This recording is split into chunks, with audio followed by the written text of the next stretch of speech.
¿Qué es un devocional?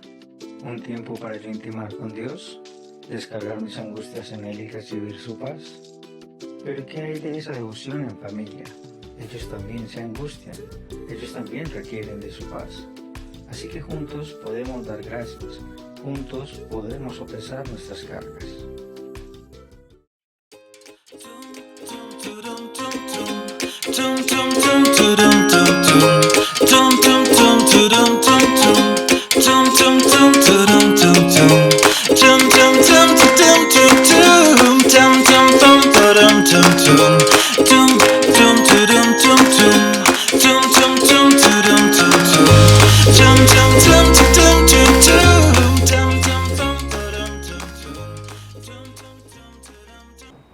Hermanos y amigos, les saludo en esta oportunidad, deseando que la bendición de Dios esté con cada uno de ustedes.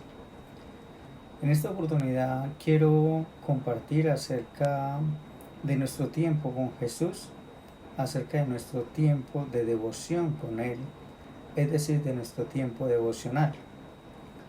Y cuando hablamos acerca del tiempo devocional, sabemos que puede ser un tiempo de nosotros en intimidad con Dios, ¿verdad? Un tiempo individual.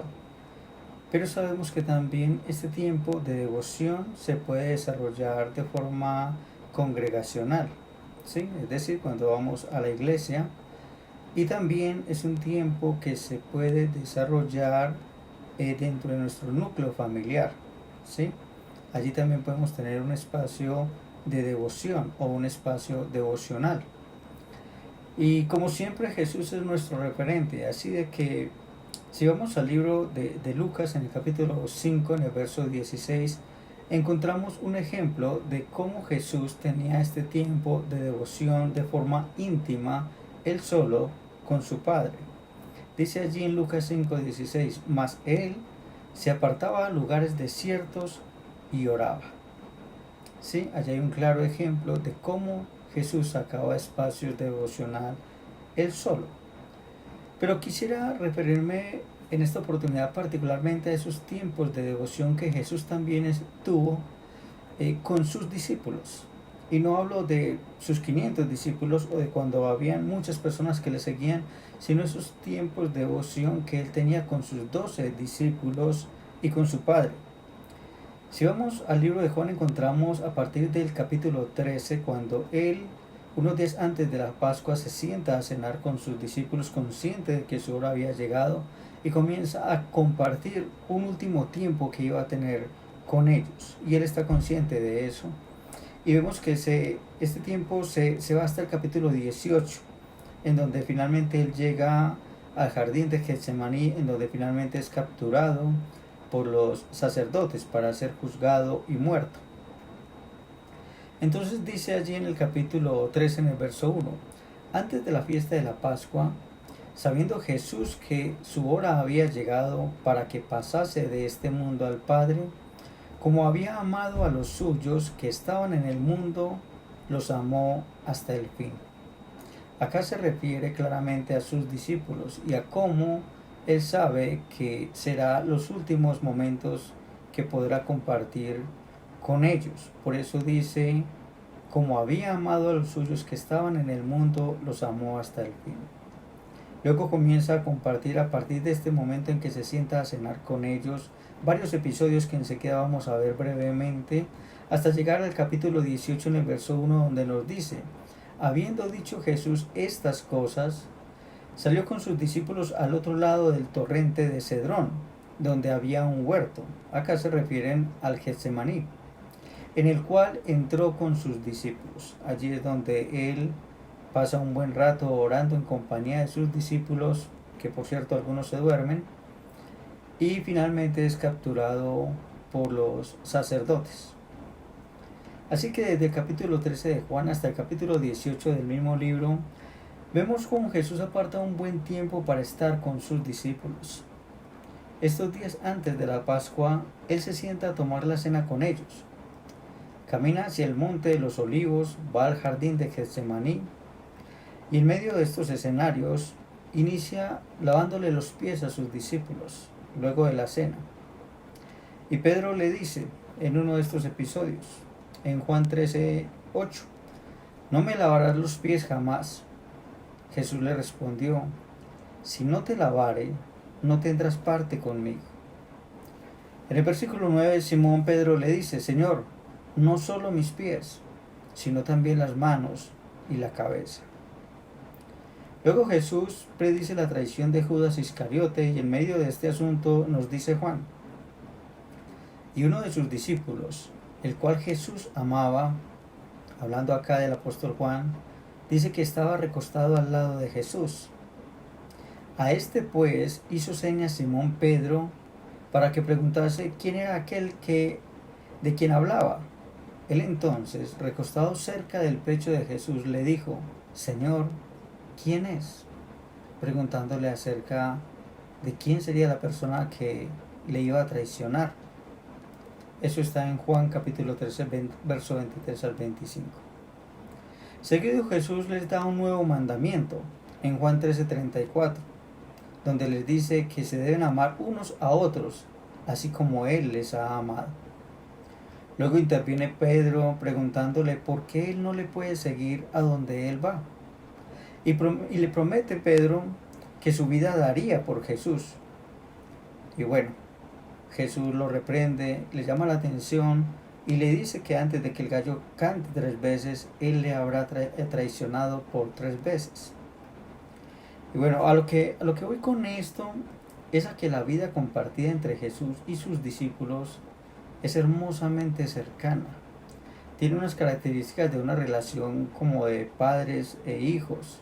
Una forma de relacionarse donde se encuentran respuestas, en donde se generan nuevas preguntas, en donde se manifiestan temores, en donde se recibe esperanza y donde también se tejen artimañas como la de Judas Iscariote, que finalmente le traicionó.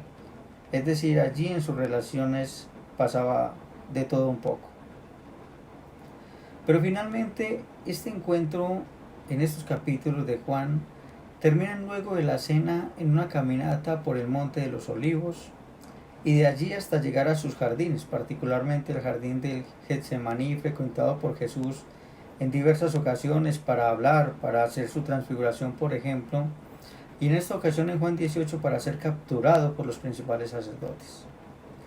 Pero nuevamente es la relación de Jesús con sus discípulos, su compartir juntos, lo que quiero enfatizar. Porque creo que es algo que nos invita a imitar. Sí, tal vez usted me diga que usted tiene un tiempo devocional con Dios, que usted le ora, que usted le alaba, que usted lee su palabra. Pero yo quiero que nos preguntemos por ese tipo de devocional más bien en familia, en nuestro grupo familiar, el cual debería permitirnos tener también relaciones entre nosotros, así como lo hacía Jesús con sus discípulos. Con nuestros hijos, tejer relaciones con nuestra esposa, con nuestra madre o con aquellas personas que estén bajo nuestro techo. Jesús reiteradamente, lo vemos en los evangelios, enfatiza la unidad que Él tiene con su Padre, ¿sí? Y demanda también esa unidad entre sus discípulos, es decir, esa unidad entre nosotros. Esto como una forma de que sean fuertes, como una forma de ellos también salir adelante y de ayudarse. Y eso es lo que me gustaría que usted notara. O sea, no se trata de simplemente decir que yo oro, ¿verdad? Que yo ayuno, que yo leo la palabra, ¿no? Lo que yo quiero resaltar es que ese ejercicio en familia es un ejercicio que nos agrega valor, ¿cierto? Es un ejercicio que me permite construir relaciones con mi entorno familiar, con mi núcleo, con mi esposa, con mis hijos, porque debe ser un espacio en donde yo me pueda desahogar, debe ser un espacio en donde yo pueda manifestar mis inconformidades, mis frustraciones, ¿sí? Que era lo que sucedía en ese escenario entre Jesús y sus discípulos. Ellos allí hablaban abiertamente. Jesús les daba enseñanzas y ellos le regalaban un feedback a Jesús de cómo se sentían, de las cosas que no entendían, de las cosas que malentendían, las daban a conocer abiertamente y Jesús tenía la oportunidad de corregirlos y de enseñarlas. Es ese tipo de devocional al que nosotros debemos llegar, un tipo de devocional en el que dejemos de ser tan espirituales y únicamente nos limitemos a una relación entre nosotros y Dios y tengamos una relación también más horizontal, una relación que también se desarrolle con las personas a nuestro alrededor y no solamente con Dios, porque a veces pareciera que coincidimos muy bien con Dios, pero no tan bien con las personas a nuestro alrededor y muchas veces precisamente con esas personas con las que convivimos. Así que no se trata solamente de unos minutos de lectura de la Biblia, de orar o de cantar. Debe ser un tiempo realmente para desahogarnos, así como lo hizo Simón Pedro, para inquietarnos como Felipe o para dudar como Tomás. Y también para recostarnos en el costado de alguien que nos ame, así como el discípulo amado, así como Juan. Recordemos lo que Jesús nos dice en Juan 13:34. Un mandamiento nuevo os doy, que os améis unos a otros, como yo os he amado, que también os améis unos a otros. El tiempo devocional, hermanos y amigos, en nuestros hogares, no se puede ver limitado a escuchar una buena enseñanza por YouTube o por Facebook. Se debe complementar con un espacio un poco más amplio para compartir en familia. Insisto, para desahogarnos, para desestresarnos, para manifestar nuestras frustraciones y anhelos y entonces así ayudarnos, apoyados en la palabra y en la oración. Pero no podemos espiritualizarlo al punto de solo relacionarnos hacia arriba y no hacia los lados. Hermanos y amigos, que la bendición de nuestro Dios único, vivo y verdadero esté con cada uno de nosotros.